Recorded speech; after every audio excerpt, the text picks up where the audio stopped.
Sometimes I wonder, are these new decks really as good as people say? Or is it's so brand new and shiny that people hop on these new stuff and it gives you the illusion that it's good? People keep saying these new decks are overpowered.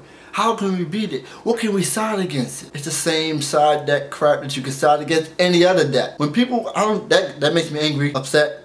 When people say, dude, this new deck come out, I don't know what to side against it.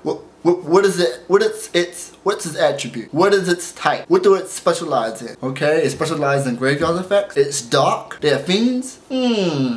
Shadow Imprisoner. That might work. Didn't that work against Dark Worlds and other decks? So why would it be such a difficult decision to find out what's to side against these new decks? Okay, new decks come out. And you're like, dang, my old deck, I can't win anything. I keep losing to these decks. Something needs to get banned here. Something needs to get hit. But the thing is, your deck is just as good as these new decks. New decks come out, they have different effects, they do different things. Sometimes they're the same effects and a reskin. Reskin Yu-Gi-Oh card with a different name. And you think that this card is so good over that card. Or that deck. Your old deck. You're tired of playing your old deck. You're tired of trying to make a change, trying to keep up with the format. Maybe a certain deck, old decks, I'm just going to say old decks in general, to define all the decks before Yin Yang, Abyss, and Stellar Knights. People forget how good these old decks are. They get clouded by these new decks.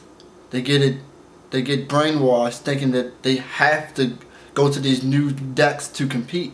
And that's not true. Only thing about these new decks and that why they're winning is because a lot of people are playing them.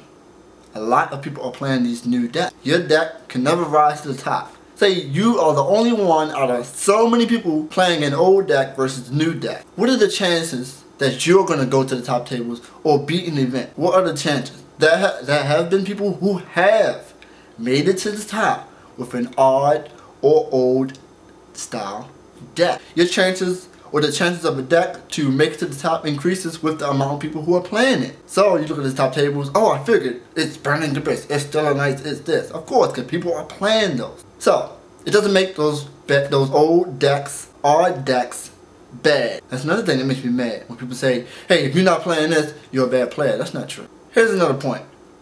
If you know that all the people are going to play these new decks, hop on it, study their decks.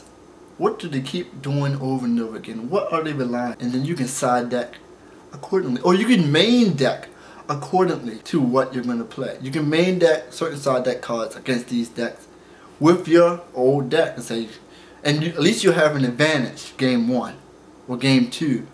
You might not even have to side at all. But so that's just the risk you're going to have to take.